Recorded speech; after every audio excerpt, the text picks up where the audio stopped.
Welcome to the second episode of Why Not You podcast. The whole idea and point of this podcast is to interview really successful people and ask them specific questions that could help young people. Today on the show we have Rez Gardi. Rez Gardi is a lawyer and the CEO and founder of Empower Refugee Mentoring Program. The whole point of our organization is to help high school refugee students reach higher learning institutions. She is also a former refugee herself and a strong advocate for refugee human rights. Rez is also the recipient of the 2017 Young New Zealander of the Year Award. And with that, she has also volunteered and worked for the UN, Red Cross, and Amnesty International. Rez is currently studying at Harvard Law School. In this episode, we cover a range of topics, including bullying in high school, how someone in high school can get into the humanitarian field, the impact of mentors, and much, much more. I really hope you guys enjoy this, and without further ado, let's get this. Boom, boom, shakalaka.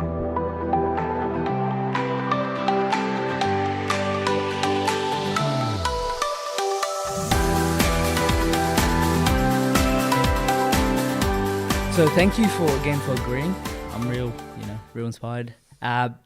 So I think first question, like researching you, I researched a lot about your story and your background, and I think that was like quite inspiring because, coming from a similar background, I sort of felt like sort of connected. So for those people who don't know, like, could you explain like your, how you came to New Zealand, the struggles you overcame or your parents overcame? Yeah, so I'm Kurdish. We are the world's largest nation without a state and one of the most oppressed people of modern history. And the reason I start with that is because it gives a lot of context as to why my family had to flee in the first place. So the Kurdish people have suffered, a lot of persecution and injustice. And for those that aren't aware, our listeners, Kurdistan is a region that is spread across Iraq, Iran, Turkey and Syria, and so we don't have any country of our own, but we've been in that region for hundreds of years. We're ethnically different to the Iranians, to the Turks and to the Arabs that occupy those countries, and essentially we've suffered genocides, persecution, had our rights denied, and have essentially been forced to let go of a lot of our identity. So, with the Iran-Iraq war going on and Saddam Hussein's genocidal campaign against the Kurds and all vestige of Kurdish existence banned in Iraq, Iran, Turkey and Syria, the 80s were a particularly dangerous time to identify as Kurdish. And my mum's family had to flee after their village was bombed by chemical weapons. And so my mum lost her mother and her two siblings in that single attack. And her dad was disabled. So at the age of 10, she became the head of her family and walked her siblings across the entire distance from the Kurdish region in Iraq to Iran, where they resettled as refugees. And at the age of 10, she was, looking after her whole family. Wow, that's pretty hard. Yeah, it's really, it's intense. Yeah. And I couldn't imagine anything like it. But then my dad also has a similar story, although he's from a different region of Kurdistan. So he's from the Kurdish region located within Turkey's formal borders, but due to oppressive treatment by the Turkish government, his family fled into the Kurdish region of Iraq. And then once Saddam Hussein started attacking the Kurdish regions and what culminated in the Kurdish genocide, his family was also forced to flee. So it's just a matter of luck that my parents both ended up in refugee camps in Iran, where they met for the first time as teenagers, and they were part of this Kurdish human rights movement. So it was Romeo Juliet. Yeah, Romeo and Juliet, a humanitarian version. And so, they were part of this Kurdish human rights movement, advocating for Kurdish human rights and fighting the injustice that the Kurds were suffering. And you can imagine this is around the time that the revolution had just taken place. And so any criticism of the Iranian government was taken very seriously, let alone from someone that was Kurdish, and then on top of that, my mum, who's female, who shouldn't even be on the streets. So there were a number of added layers of... this was when the revolution was going on it as was well. just after the revolution. just So my after. mum went to Iran just before the revolution, so she was there during that time. And then my parents and the other Kurdish activists were advocating for human rights during the revolution and post-revolution. So this was all throughout the 80s as well. Eventually got to the point where they were really active in this human rights space and protesting and advocating for the conditions to be better for Kurdish minorities. And you could see the tension between them and the Iranian military. So a number of people that were part of this Kurdish human rights movement were just disappearing randomly. There were a number of people that were being arrested and tortured, including my parents. So they have been arrested numerous times, tortured, imprisoned, and then released again.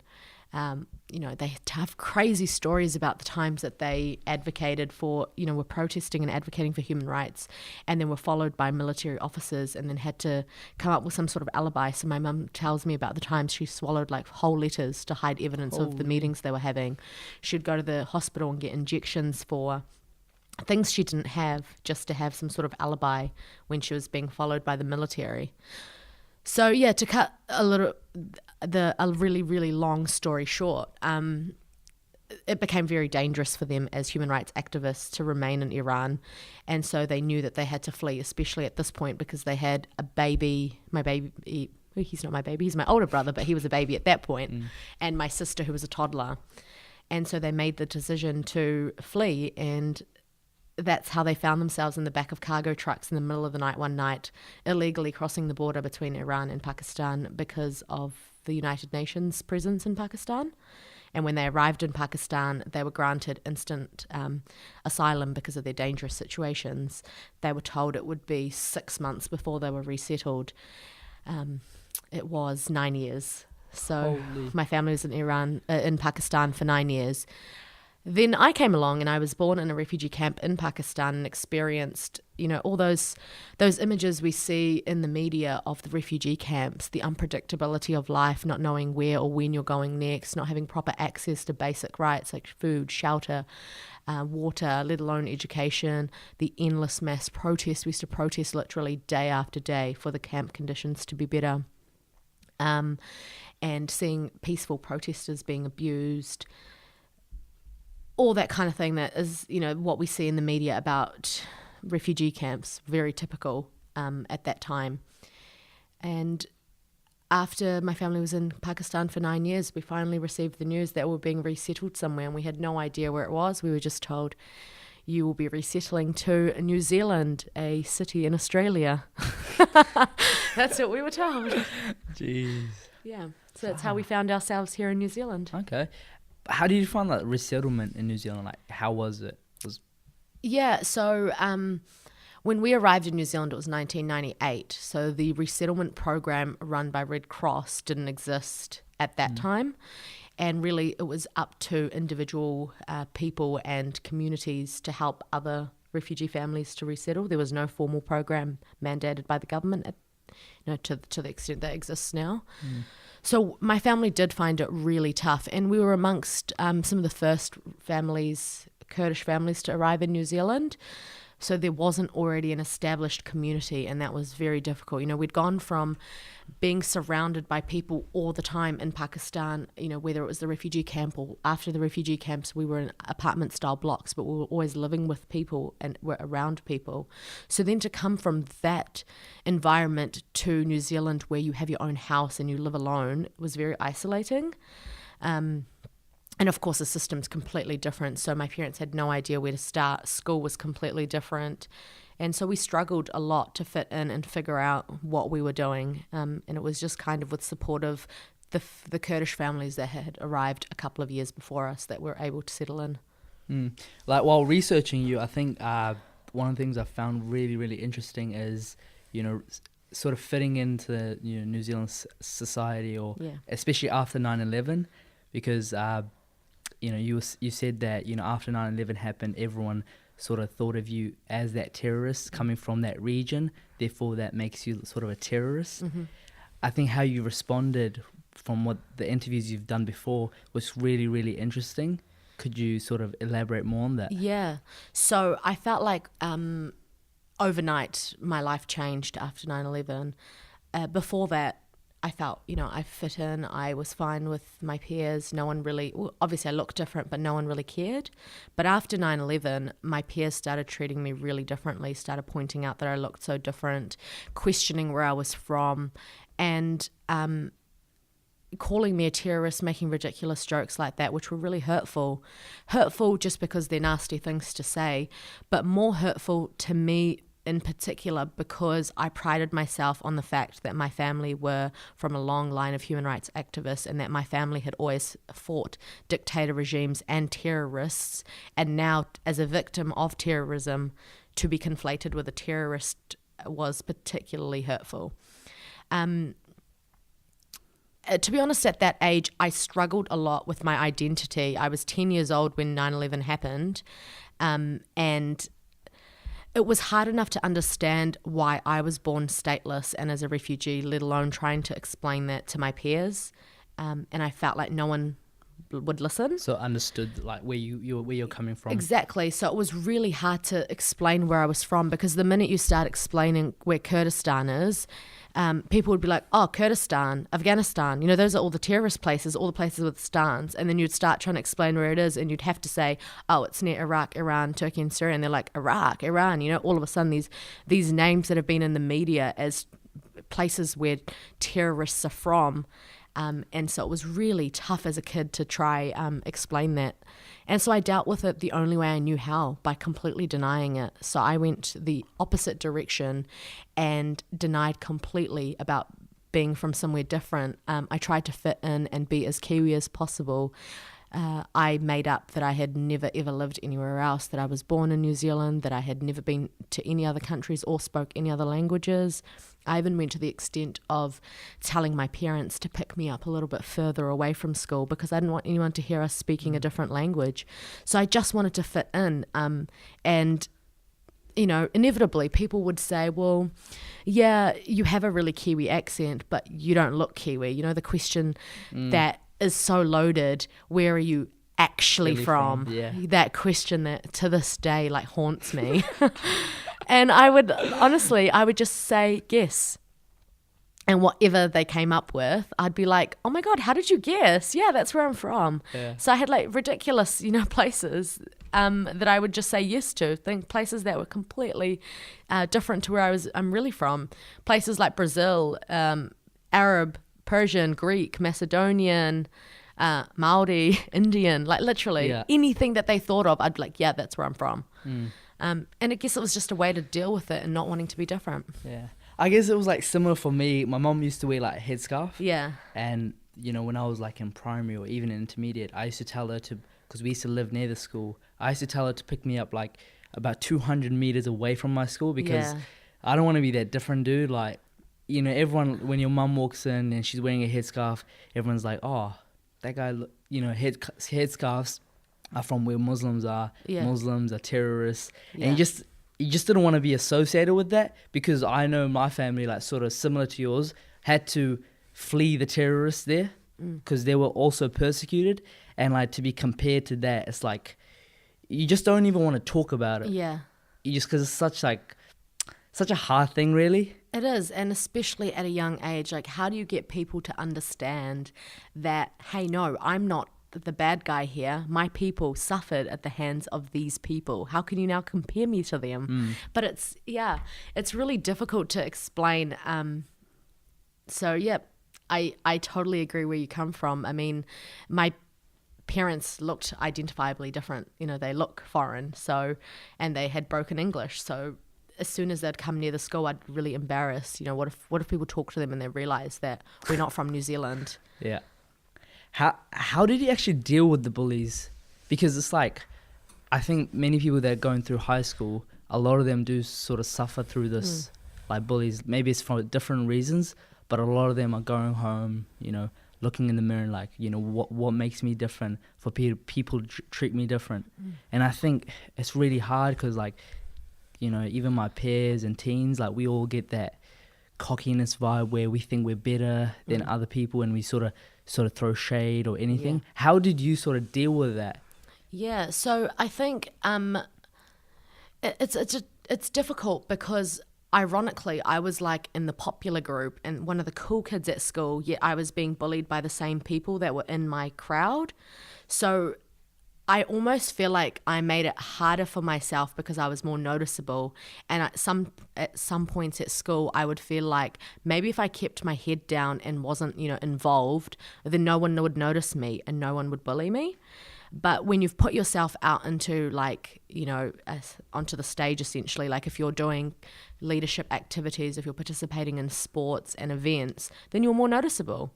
And so I always had this conflict being like, well, I want to participate in these things. Like I enjoy them, but they're also making me more noticeable and therefore I'm becoming more of a target. If I just kept my head down, if no one knew me, then I would just be hanging out, at the back of some building at lunchtimes with a couple of friends and no one would ever notice me and no one would bully me. So I constantly thought about, should I just completely step out of the activities I'm doing and, hide away essentially. But I couldn't because I enjoyed the things I was doing.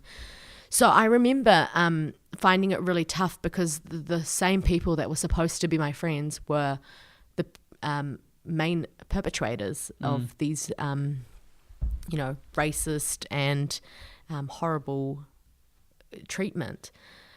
So I don't know, sometimes I felt like I just laughed and went along with it. And now looking back, I feel like that's what a lot of people did. I imagine that a lot of people in those instances, there probably were one of two people that were the key bullies, but everyone else just wanted almost, like some sort of confirmation from their friends that they were also doing the right thing. So you just tag along and you laugh, you make jokes because you think that's what what everyone wants you to do. And it's just peer pressure.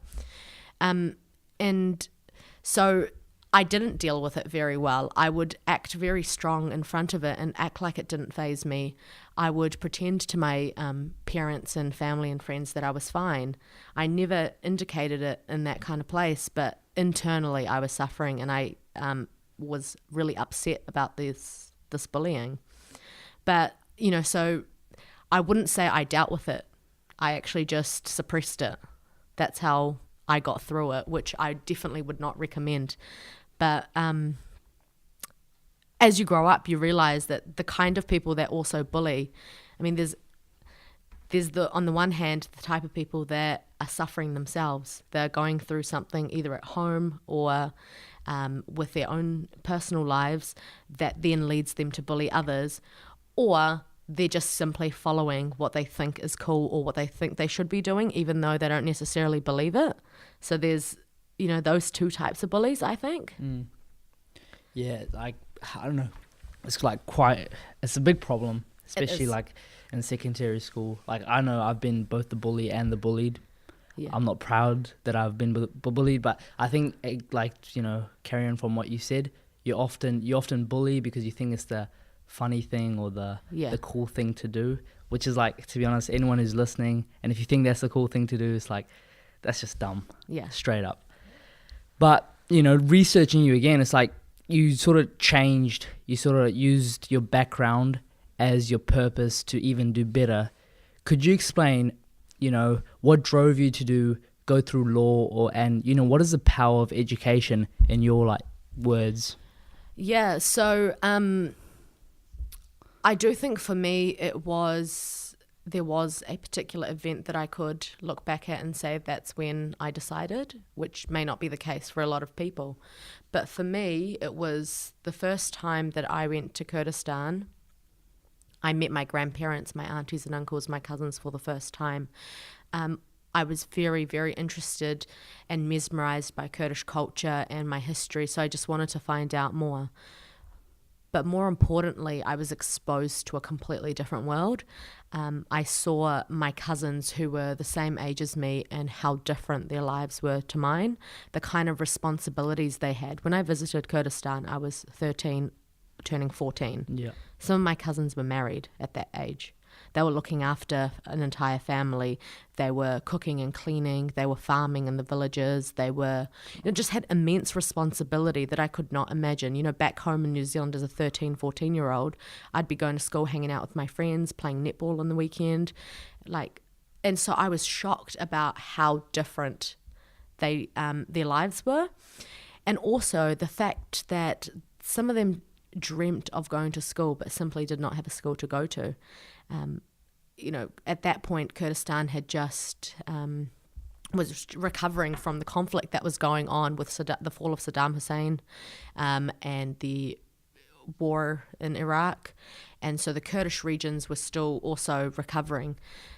Some of the schools would not have teachers to attend every day, so they would close randomly because there wasn't a teacher that day, or it would just be too dangerous for people to go to schools, or teachers just weren't getting salaries, so they wouldn't show up. So there were a number of reasons, but ultimately these kids were missing out on school, and they were talking about school as if it was this far-fetched dream that they could only ever think of as a dream rather than a possibility. And it really made me think about how I lived in New Zealand, the things I took for granted, the things I did on a daily basis that they couldn't even ever imagine in their lives being able to do. Like playing sport. Like when I told them, exactly, playing sport, like I play sport, I have this team, I play every Saturday, they were so shocked by it. Or telling them we go on school trips, we go camping, we, go to the beach and have these kind of tasks where we, look at rocks and whatnot for geography. Things that seemed so simple and boring in New Zealand were so fascinating for them. And it made me just look at life differently when I returned.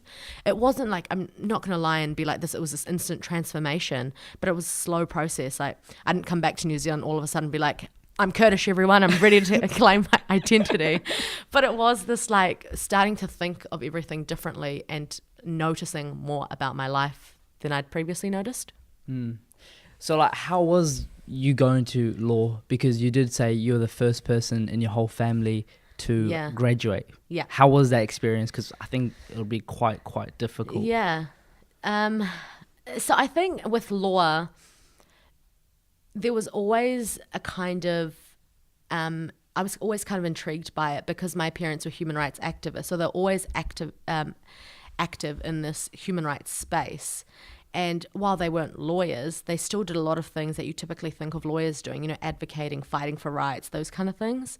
And also I seemed to have like the personality where my parents and grandparents would always joke that I would be a lawyer because I was so argumentative and always wanting to stand up for things. And so it was kind of drilled in me from a young age, and I was like, oh, that sounds really interesting. I remember in particular when I was in Kurdistan and I was crossing the border between Iraq and Turkey, all the souvenirs I had bought from the Kurdish region of Iraq were confiscated in Turkey, like CDs, flags, maps, anything that showed Kurdish identity.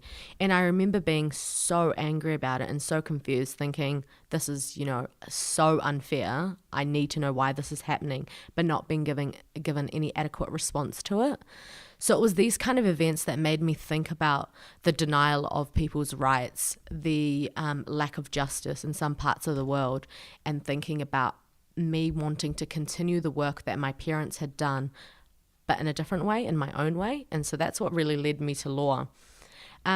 Being the first to finish high school was massive because, no one in my family had even finished high school. So that in itself was a huge achievement, but I was hungry for more. So when I went to university and graduated from university, you can probably imagine that this was an even bigger achievement for my family, because while it was, it was me that went through the process, my whole family supported me through that.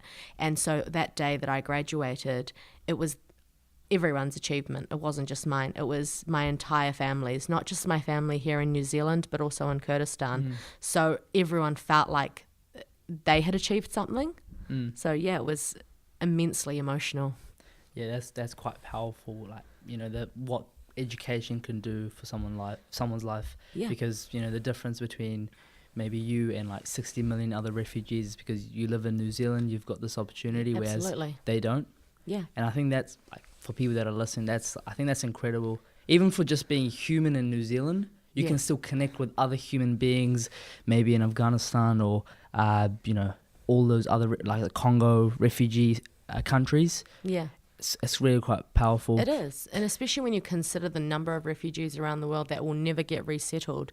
So to think of yourself as part of this 1% that's been resettled, for me, it's extraordinary. You're part of this 1% of the world's refugee population that has an opportunity to resettle somewhere safe, like New Zealand. And so what are you going to do with that? It almost feels like the dreams of everyone sits on your shoulders too. That's how I see it. Honestly, that's like, you couldn't have said it better. What's your thoughts on the soft skills, like your people skills? Like, how important do you think that is? I think skills like people skills, resilience, empathy, these are skills that you never get taught in a classroom, but are fundamental to any role you'll ever have.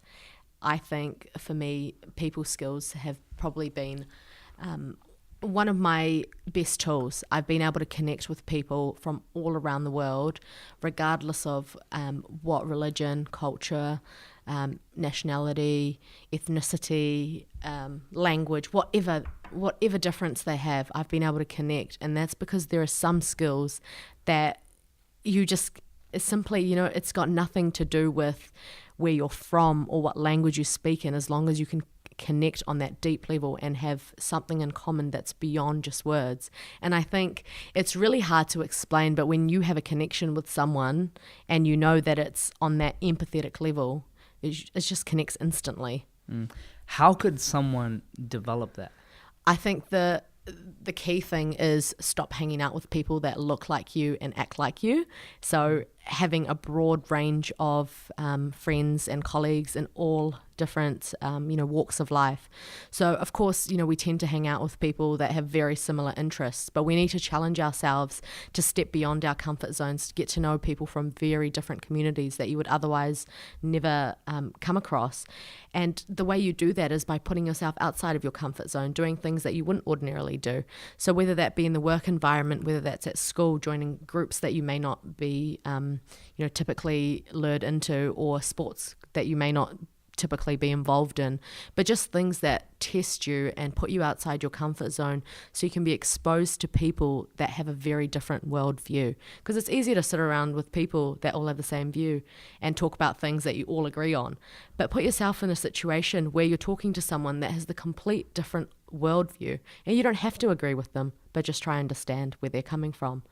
And But that's quite hard to do. It's like easier said than done, because Yeah. I think a lot of people find it real hard to get outside their comfort zone and actually challenge themselves to talking with like people they don't really talk to or necessarily know. And it's quite hard. It's really hard. And there's no way to make that easier except just doing it. There's absolutely, I can't give any particular, steps that you must take in order to be able to do it. Yeah. But it's just one of those things, like when you're in an environment and you know that someone is, for example, you're at a school event, instead of hanging out where you normally would, sitting somewhere different, talking to someone else in that particular assembly, or joining a club that you normally wouldn't do. So, it varies. There are so many different ways that you could step outside your comfort zone. And it's going to be particular to the individual and what their comfort zone is. But you just have to get out there and do it. Traveling is a really good way, going up beyond places that you're used to, being exposed to different cultures and ways of life. And especially when you put yourself in those kind of situations, you see, things that seem so normal to you are suddenly not normal anymore. So you could be on the other side of the world, and something that you've been doing your whole life and never thought about all of a sudden is so bizarre in that country. I found for me that's probably where I've developed the best people skills. I love to travel, and I've been to a lot of places, and I've always tried to mix with locals and learn about their culture and to see what kind of beliefs they have, why they hold these views, and how it influences their actions. On that note, how was your interns? I think I remember you saying in your other interviews how you interned as an English teacher in Kurdistan and also working in Kibera. Yeah. How are those? Yeah, so with teaching English, I taught at a very small region in Kurdistan, a very small village, and that wasn't planned. So it wasn't like I went there with an internship opportunity. I was there visiting family, and just being the kind of person I am, I like to keep busy. So I saw a problem. And that problem was that there wasn't enough teachers for the number of students that were willing to learn. They were so eager to learn. They didn't have adequate resources, but they were so motivated to learn. And so we just started these informal sessions where we would just gather some young people from the village, and I would just teach them English. And it grew. Literally, the first day we started, it was like 5 people that were related to me and like 3 of their friends. And then by the end of my time, so I was in Kurdistan for like 4 months by the end of it. By the end of it, it had grown to like 50 kids. It was crazy. Like so many different kids would show up. And it was inspirational because they didn't care that they weren't in a classroom. They didn't care that they didn't have proper resources. They just wanted to learn, and they'd ask all these fascinating questions. They would try really hard to pronounce English words. It was awesome. So I think, again, I was pretty young then, so that was one of the first experiences of doing, I suppose, volunteer work, and seeing how that made me feel, and I really enjoyed it.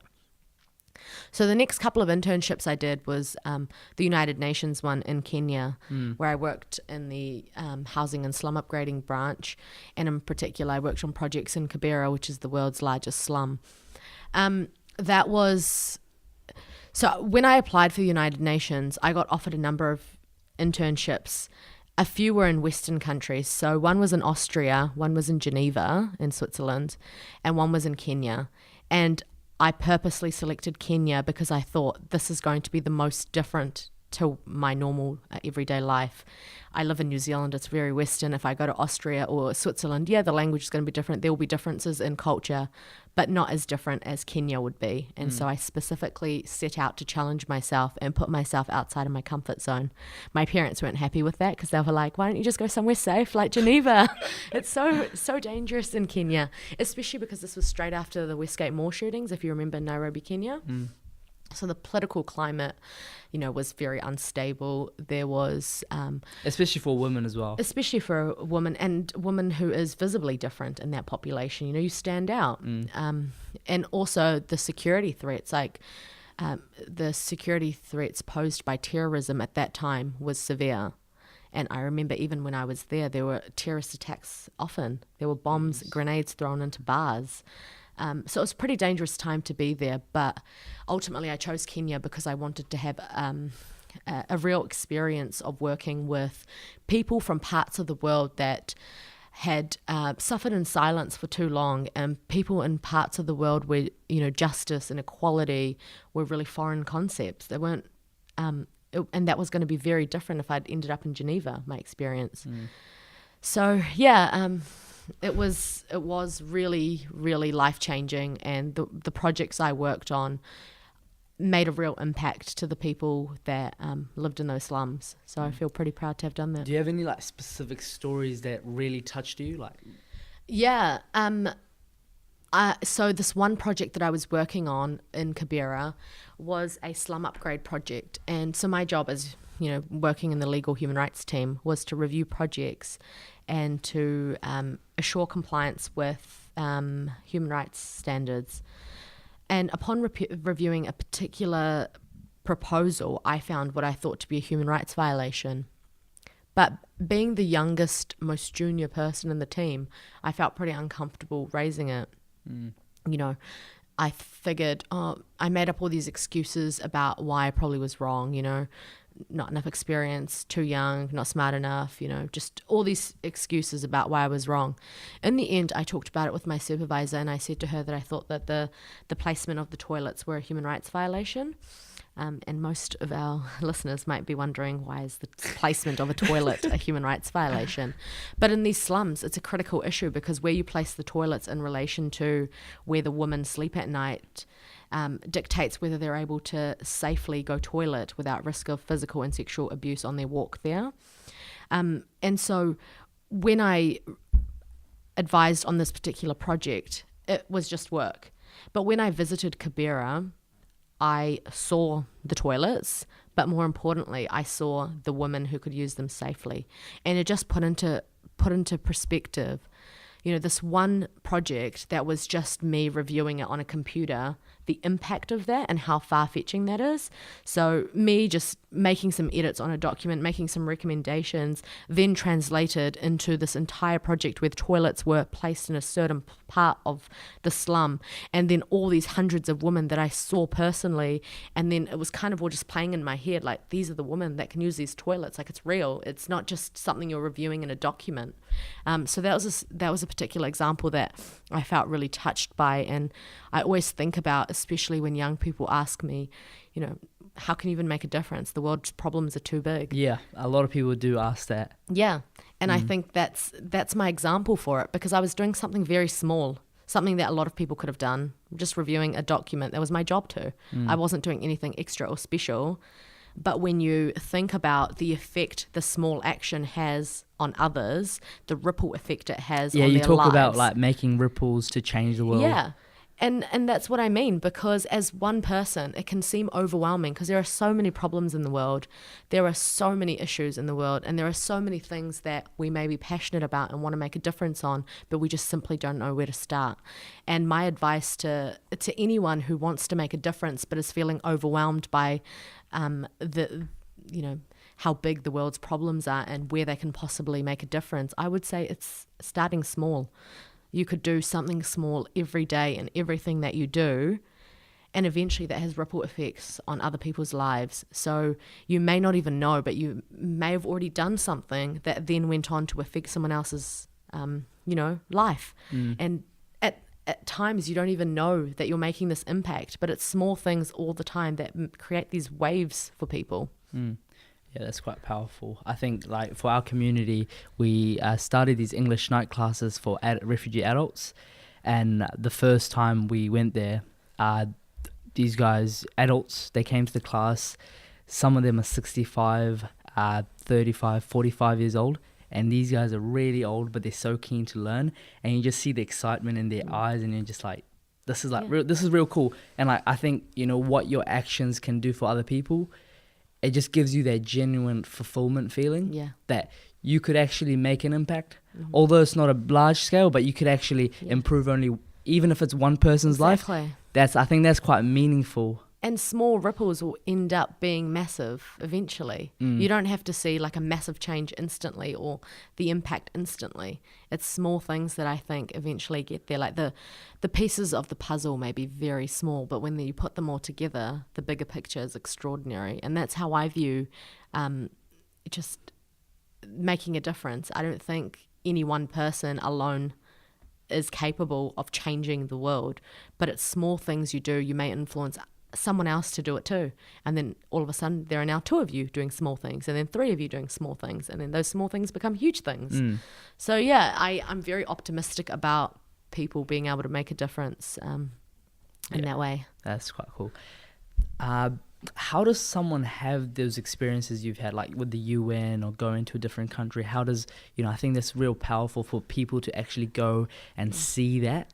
How did you sort of get those opportunities? So the thing is with me, I feel like I have been told too many times that I wasn't good enough. I've been told too many times that I'm not capable of it, or people laughing when I tell them what I wanted to do. And it could have gone the opposite direction, and it could have acted as a barrier. The first time someone laughed at me when I said I wanted to go to law school, I could have decided, oh, maybe they're right. But the actual fact is that the opposite of that happened. So every time someone tells me something is unachievable, it makes me want to try that much harder. And so it's not that I honestly don't think I've got anything more special or I'm smarter than anyone. The thing is, I've just kept trying with opportunities. I apply for everything. I literally try to do everything that interests me. And I will have rejection now and then. But the thing is, you just keep trying, and one opportunity leads to the other. So it's getting that first opportunity to be involved in something. So for me, getting into this human rights space was small things, getting involved in Amnesty International when I was at school, volunteering with Red Cross when I was at university, being engaged with the community. So things that on its own are quite achievable for most people, right? Like anyone can go volunteer at these organizations. But when you keep at it and you do a number of things in that area, eventually it becomes significant and it's noticeable. So you're doing a lot of work in one particular area that you're passionate about. All of a sudden you've got all this experience, and then you're valuable to organizations because you've had all this experience in this field. So I feel like when I applied for the UN, I had the lived experience that I wanted to use. So being brought up in a refugee camp, having had experienced the denial of human rights, and then wanting to use that to help others achieve their rights. But it was also all these volunteering opportunities. So I honestly think that opportunities sometimes they just kind of appear, but most often you just have to chase them. You have to just keep applying, looking out for what other people are doing. And if you see someone doing something interesting, go and apply. Just do it. There are so many cool things happening, and you never know about them unless you research and ask people. Yeah, I think like how I met you was at that UN module. Me and my mate were like, to be honest, we should actually ask her, like, what does she do? So when I asked you, we're like, hey, Rez, like, how are you? And then, all of a sudden you invited me to Empower and helping out. And that's sort of been like such an eye-opener in that sort of sector. Yeah. So I'm like real grateful for that as well. And it's small opportunities like that. Like imagine if you just decided, actually, she looks busy right now, let's not talk to her. Yeah, and you were busy. You were talking to someone else, but we're like, oh, let's just wait until she finishes.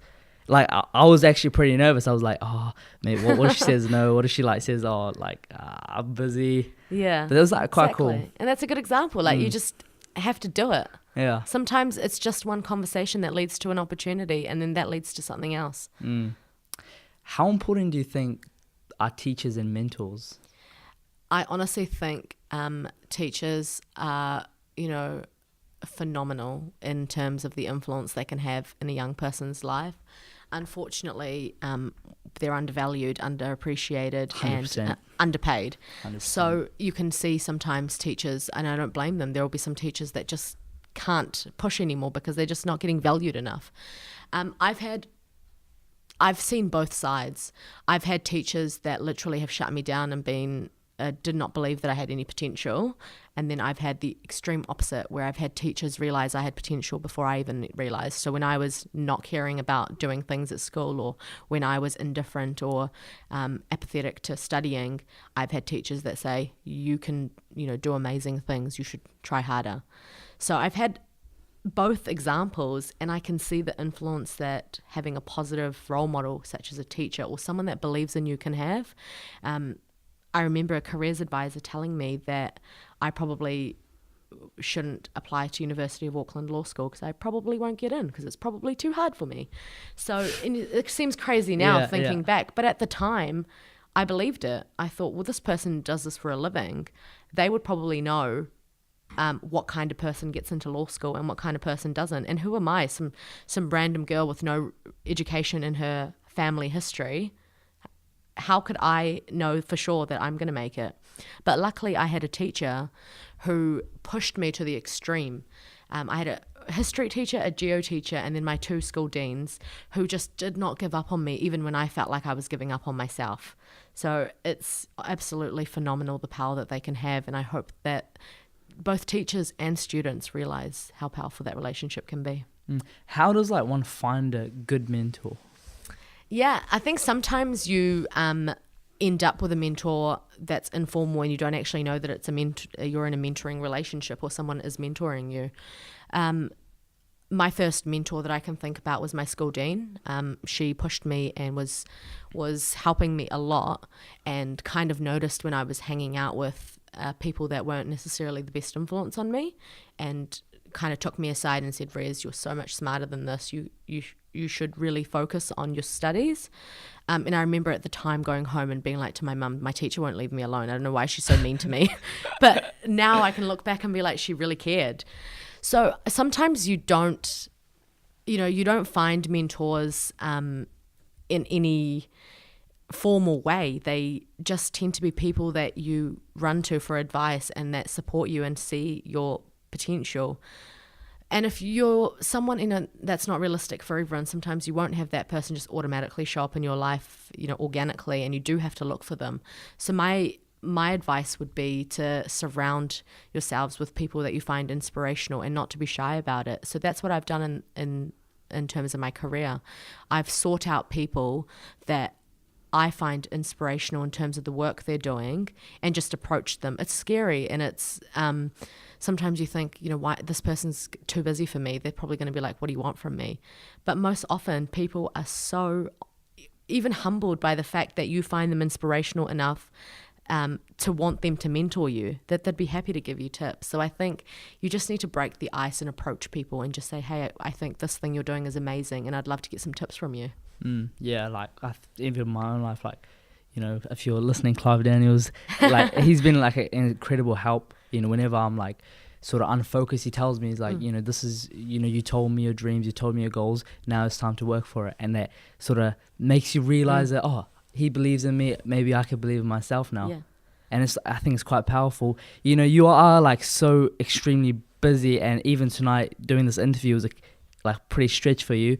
How do you keep that purpose and drive alive in your projects? I think it's a number of different things. So I don't think I can attribute it to any one factor. Firstly, I've got to acknowledge that it's in my personality to just keep busy. Like, I complain about being busy, but if I have more than like 3 days off, I start getting anxiety. I'm like, what's next? What am I going to do? Yeah. So it is part of my personality, wanting to always be on the go. But I think it's also comes from having a really good support system. So my family and friends, a lot of my family and friends aren't involved in the things that I do, and sometimes wonder why I do so much and don't get it, but support me anyway. I was telling my sister that I'm thinking of developing this app for refugee youth in Uganda, and how cool it would be for them to access, education in a technology, in a format that's like, non-traditional and through technology. And she was like, okay, so how would that work funding wise? And I was like, I might pay for it. And she's like, what? Yeah. So it's just kind of crazy when you think about these things, and they don't necessarily get it, but it's that support network. Like, they accept it and they're always supporting me, and I think that goes a long way from when I'm having off days and I'm so tired that I can just vent and I can just sit there with them and be like, I don't want to talk about anything, I'm tired, but I just want to be around them. Also finding things you enjoy that aren't work related. So for me, that's netball. I play a lot of netball, and I really enjoy that, and it's my non-negotiable. So regardless of how busy I am, I set time aside for my netball games, and I cannot cancel them unless it's life or death matter. And I think everyone needs something in their lives, like to block out some time in their calendar that's just for them and cannot be interrupted. Have you had any like challenging times where you're about to give up, or you don't really feel like you can do it? Yeah, I have had various situations. So for personal reasons, so my mum went through a really, really serious car accident, and she was at the point where the doctors had given her a 50% chance of survival.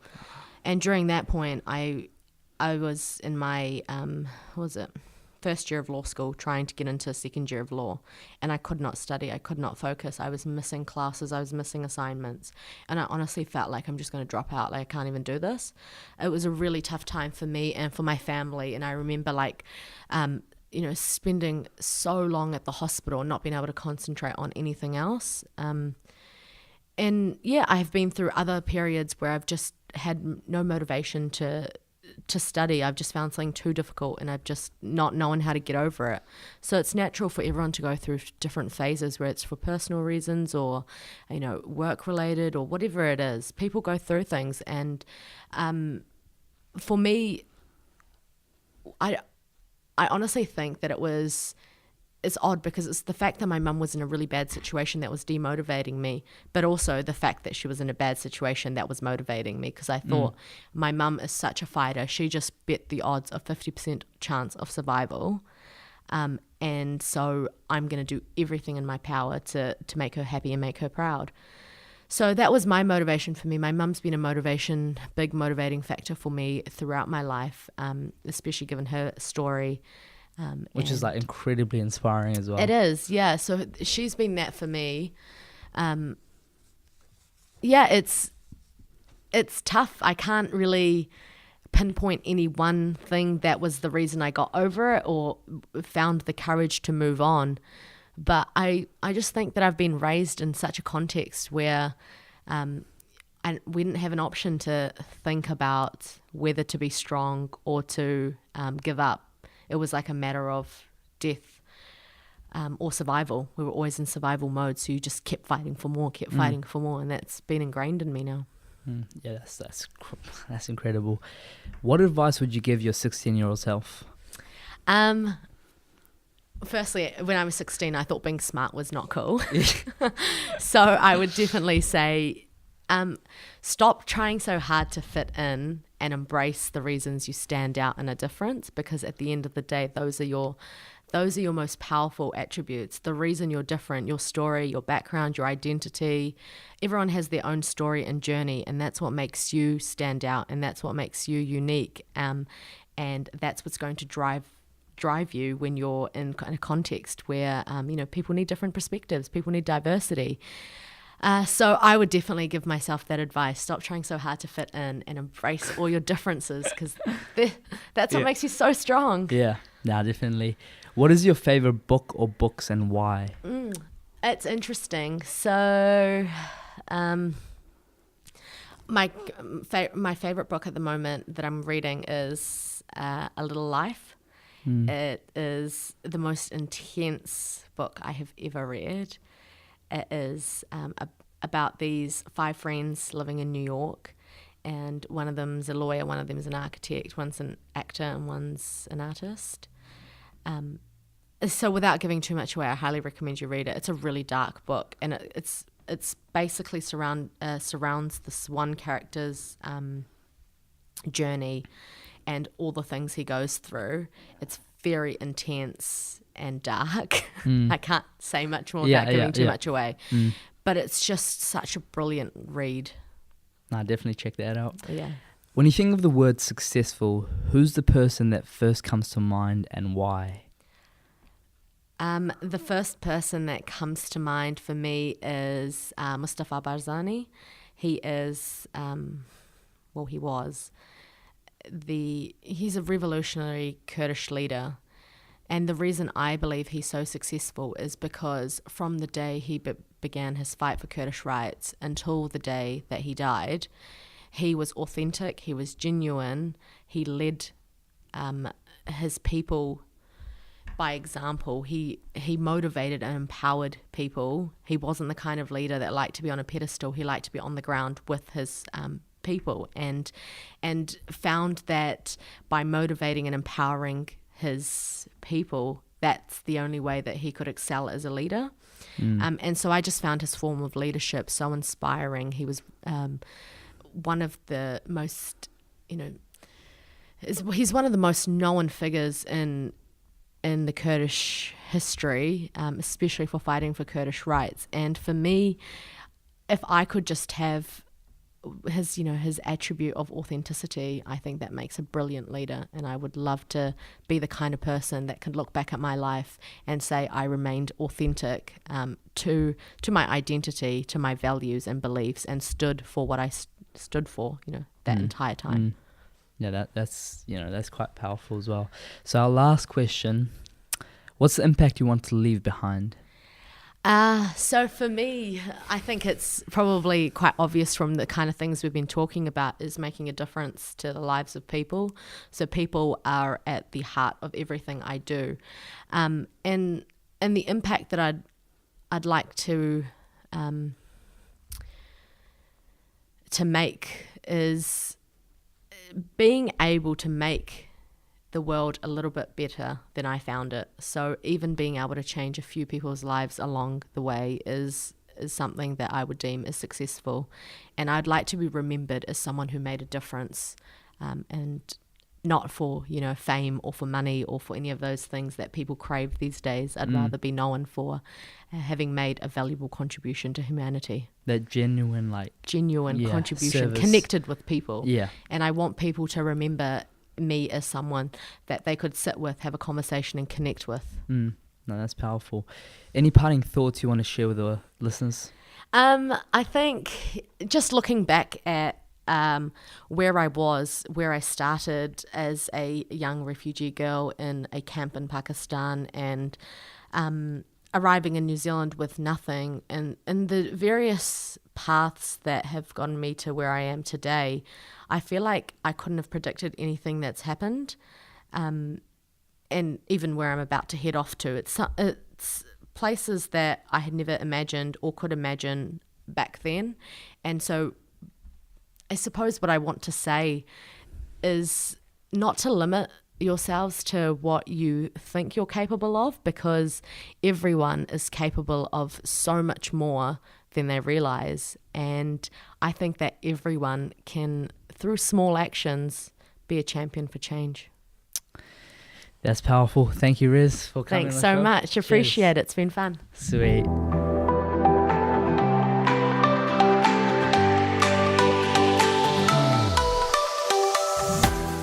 Welcome back.